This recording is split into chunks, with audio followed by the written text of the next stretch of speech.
యెహోవా గారి దివ్యనామంలో టెబెత్ ఈ 10వ నెల శుభాకాంక్షలు తెలియపరుస్తున్నాను. తండ్రికి మహిమ కలుగును గాక. మనం ఈ పూర్ణంగా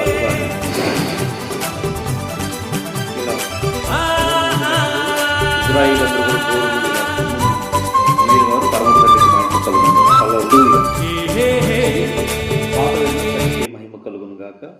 ఈ కార్యక్రమంలో పాట తండ్రికి మహిమ కలుగును గాక. ఈ చక్కటి పాట వింటుండగా ఈ నెలంతా కూడా యావే తండ్రి మనందరినీ ఆశీర్వదించును గాక. హల్లెలూయా.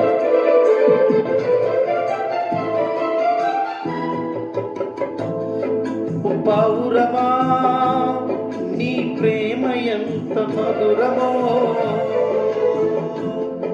ఓ పౌరమా నీ మనసు ఎంత నిబలమో, చుడితే నీ దారకన్నా మంచి గోధుమ పంట కన్నా, చుడితే నీ దారకన్నా మంచి గోధుమ పంట కన్నా ప్రేమ మధురమో, నీ ప్రేమ మధురమో, మనసు నిమ్మలమో, నీ మనసు నిమ్మలమో.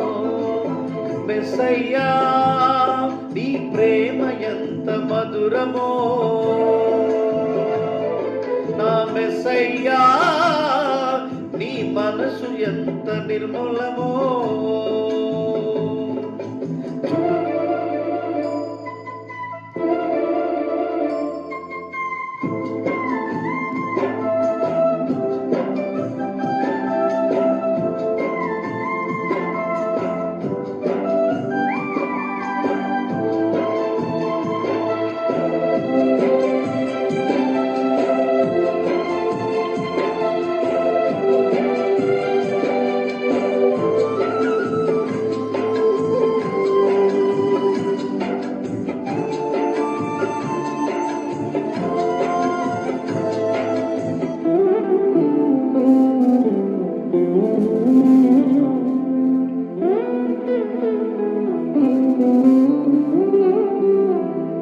కొండల్లో కోనల్లో నిన్నే వెతికాను, ఊరు వాడ వీధుల్లో నిన్నే అడిగాను.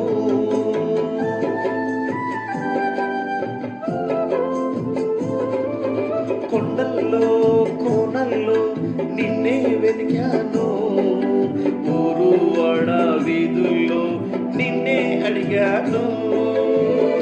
ఎటు చూసినను ఏం చేసినను మదిలో నిన్నే తలసుచున్నాను. ఎటు చూసినను ఏం చేసినను మదిలో నిన్నే తలసుచున్నాను. ఒకసారి కనిపించి నీ దారి చూపించవా, ఒకసారి కనిపించి నీ దారి చూపించవా. మెస్సయ్యా నీ ప్రేమ ఎంత మధురమో, నా మెస్సయ్యా నీ మనసు ఎంత నిర్మలమో.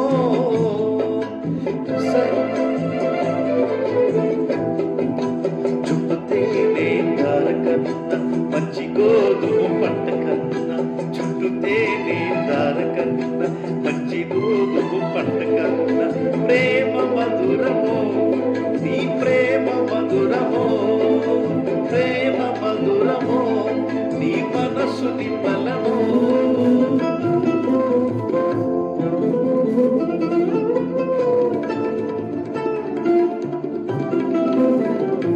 చెప్పండి కొడదాం. తండ్రి నెలంతా కూడా ఆశీర్వదించును గాక. ఈ నెల కొడుకు మరి 10వ నెలలో టెబెత్ నెల గంభీరమైన ఆరాధన జరుగును గాక. హల్లెలూయా.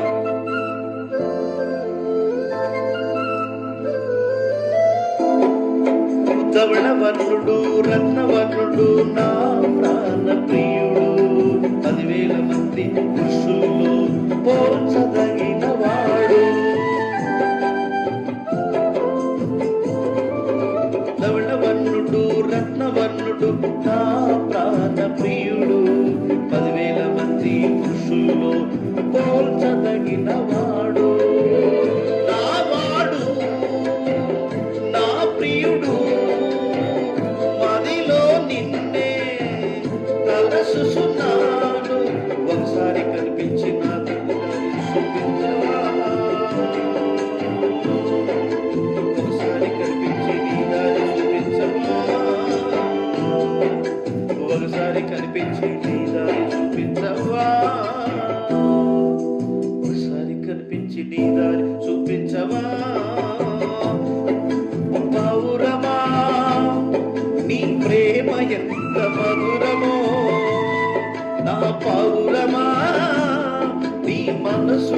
ఎంత నిర్మలమో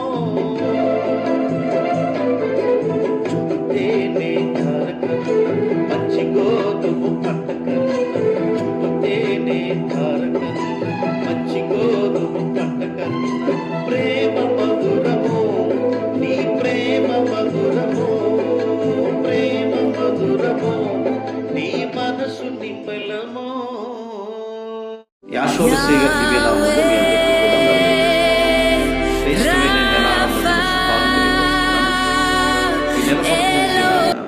బైబిల్లో నెలకు ఒకసారి కూడుకోవాలని చెప్పి బైబిల్ గ్రంథం తెలియపరుస్తుంది. ఎందుకని నెలకు ఒకసారి కూడుకోవాలని అంటే బైబిల్ చెప్పే మాట ఏంటంటే చంద్రోదయాన్ని బట్టి కాలమానాన్ని యావే తండ్రి నిర్ణయించాడు. అస్తమయం ఉదయం కలగ ఒక దినము, రెండో దినం, మూడో దినం, నాలుగో దినం, ఇలా దినాలను లెక్క పెట్టాడు. 6 దినాలు లెక్కబెట్టి 7వ రోజును దీవించినట్లుగా రాయబడింది. ఇప్పుడు ఆదికాండం 1:16లో ఒక అద్భుతమైన మాట రాయబడింది. ఎందుకనంటే కాలమానాన్ని తెలియపరచడానికి రెండింటిని జ్యోతులు నియమించాడు. ఒకటి ఎలోహిం ఆ రెండు గొప్ప జ్యోతులను అనగా పగలను ఏలటానికి పెద్ద జ్యోతిని, రాత్రిని ఏలటానికి చిన్న జ్యోతిని, నక్షత్రములు కూడా చేశాడట. అంటే నక్షత్రాములు చాలా పెద్దవి, సూర్యుడి కంటే 10 రెట్లు పెద్ద. అయితే చంద్రుడు కాలమానాన్ని తనంతకు తాను ఉత్పత్తయుడు కాదు, సూర్యుడు ఎలుగును బట్టే చంద్రుడు అవుతాడు.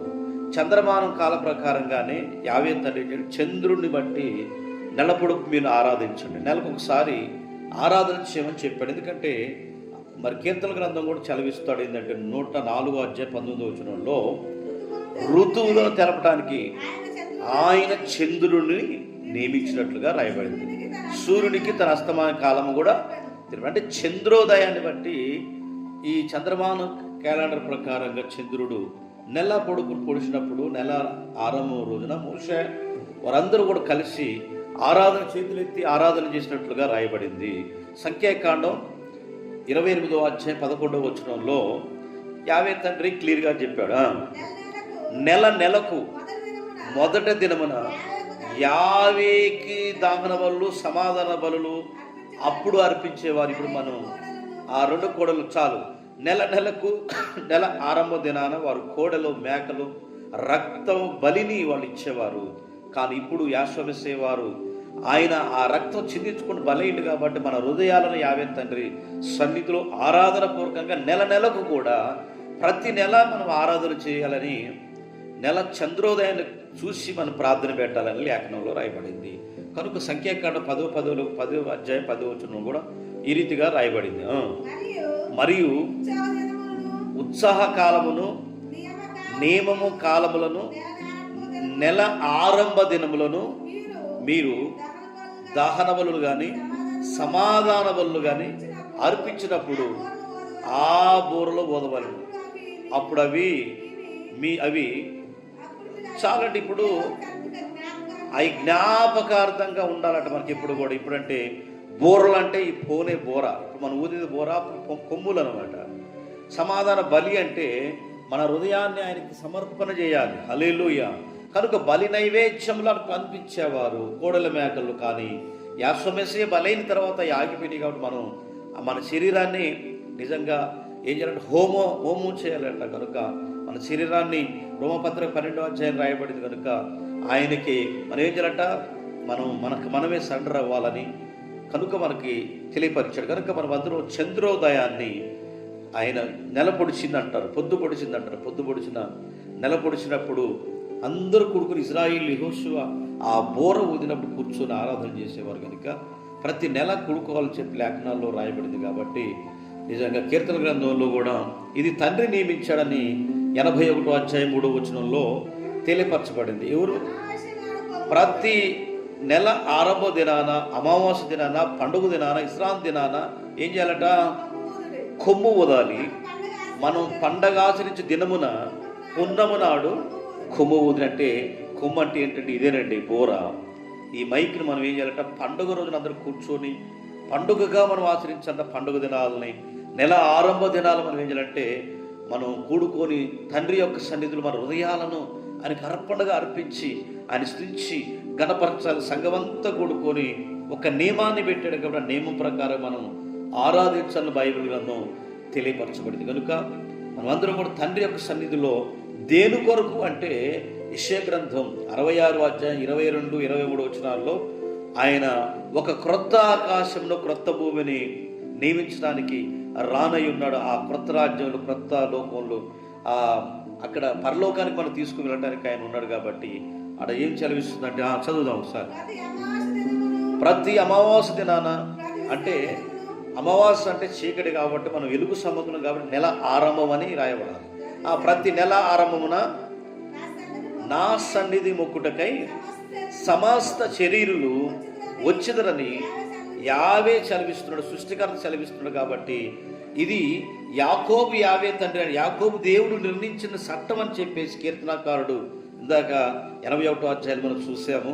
ఇప్పుడు ఏంటంటే ఆయన సృజించబో క్రొత్త ఆకాశం క్రొత్త భూమిలో మనం అందరం కూడా మరి అమావాస్య కాదుగా నెల ఆరంభం దినము ప్రతి నెలలో కూడుకోవాలి. 15వ తారీఖు కొంతమంది కూడుకుంటారు, కొంతమంది 1వ తారీఖు కూడుకుంటారు, కొంతమంది ఎప్పుడు కూడుకున్నప్పటికీ కూడా ఆయన నియమం ప్రకారం మనం చెప్పినట్లు చేస్తే ఆశీర్వాదం ఉంటుంది. ఏమీ లేదు అని ఏం చెప్పి నెలకు మీరు ఒకసారి కూడుకోవాలి, రోజు ఆరాధించొద్దు. అట్లా మళ్ళా ప్రతిదినం మన ఆయన రక్తం పెట్టి ప్రతిరోజు మనం స్తుతులు అర్పించాలి. కానీ క్రమం ప్రకారంగా సంఘమంతా కూడేది నెల పొడిచిందని నెల పొడుపు రోజున నెల ఆరంభం దినాన నెల ప్రారంభం దినాన మొదటి నెలలో అందరం కూర్చోవాలి. నెలకి అంటే నెల పొడిచిన కాదు మన అందరూ ఆరాధించాలని చెప్పి రాయబడింది. కాబట్టి చివరి వాక్యం చదువు కొలసీ పత్రిక 2వ అధ్యాయం 16వ వచనంలో కాబట్టి అన్నపానముల విషయంలోను, పండగ అమావాస్య విశ్రాంతి విషయంలోను, అనువాటి విషయంలోను మీరు తీర్పు తీర్చుట